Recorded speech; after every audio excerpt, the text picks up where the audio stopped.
In this video, I'm going to be telling you 5 things that you should know before you start running. Starting with the first one, which is go slow.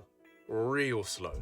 So slow it feels stupid. The overwhelming majority of people vastly overestimate how fast they can run, and usually end up sprinting off at the start and gassing out after a few hundred meters. And you might not like to hear this, but if you're not careful with your pacing, that will be you. Let's imagine you're doing your first run and you're looking for instructions on how to pace it. I'd recommend it would be a 2-kilometer run to start off with. Start running at a rough pace that you think that you can hold for 2 kilometers. Then once you're comfortable with running at that speed, half it. You will always overestimate how fast you can run in your first few goes. Believe me, everyone does. And that's okay. And whilst there's no shame in walking if you have to, I'm guessing most of you want to finish your first run without stopping. In a similar theme, when you're starting up as well, make sure you keep your runs fairly short and irregular.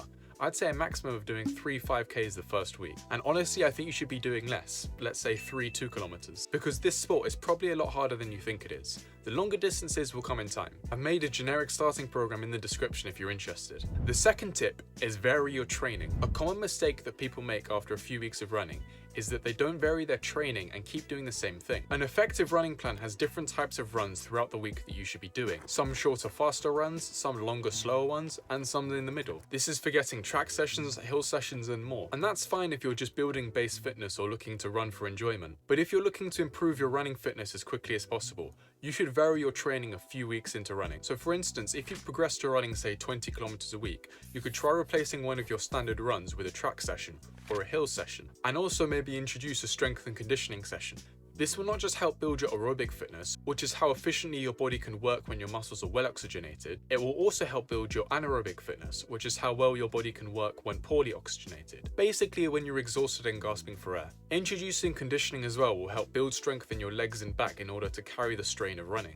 It will not only help with your running form and performance, but also help reduce injury. Weights are one effective option that many people use, but especially if you're starting out, bodyweight exercises are just as effective. Exercises such as lunges, planks, deep squats are all very effective for building the relevant muscle. There's also a generic conditioning program in the description if you're interested. Third tip is train alone.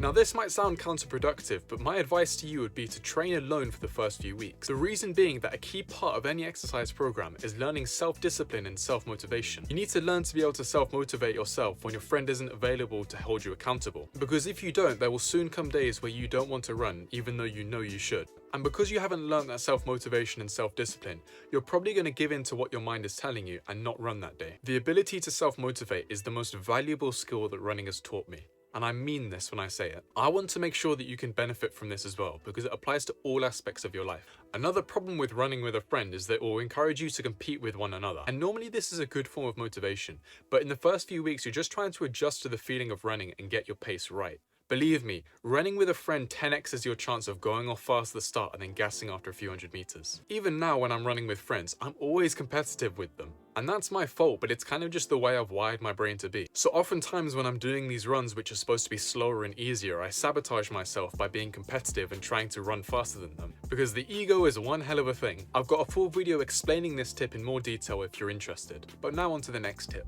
The fourth tip is track your progress. One of the things I'm so happy I did is timed each run that I made and wrote a couple of comments about how the run went. This is because it allowed me to see my personal best drop over the weeks, months and years over time. And this is especially important when you're starting off because your personal best will drop fast. I'm talking breaking your personal best by minutes within a month.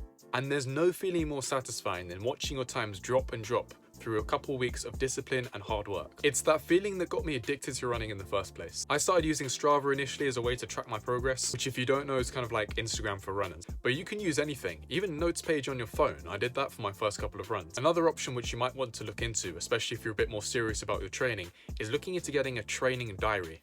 This is essentially a more detailed version of what I've already mentioned, and it should include the date, what run you did, and things like how well the run went, how you could improve, and any mitigating circumstances. It's also good for spotting when you have recurring niggles or injuries, which allow you to take preventative action. And the final tip is learn to enjoy the pain. And that sounds really morbid, but trust me, it's the best part of running. I don't mean to scare you when I say that running is very hard. It's really, really hard. And you will learn this when you go out for your first couple of runs. It's inevitable, we all experience it. But it's key to understand that's okay. It's just a part of how running is. You will be surprised at how much harder running is, especially if you don't follow the first tip. But that experience of learning to push through discomfort is why I still run today, and is probably tied in first place with self-motivation as to the most important skill that running has taught me. Pushing through discomfort, you will learn a lot about yourself, and also have better mental health and self-esteem because you know that you can do tough things. And even better, you get to complain about how tough you are and how much running you've got to do to anyone else you know. Just accept that the pain is not going to be nice, especially for the first few weeks, and look forward to the feeling that you're going to get afterwards when you know that was really fucking hard. But I did it. And it's not all misery after the first couple of weeks. There is a light at the end of the tunnel. There's no better feeling than when I'm running in the sunset. I've got my favorite song on and the runner's high kicks in. But with that being said, I hope you enjoyed the video. Click on this video if you're interested in improving your life, and I'll see you in the next video. Happy training.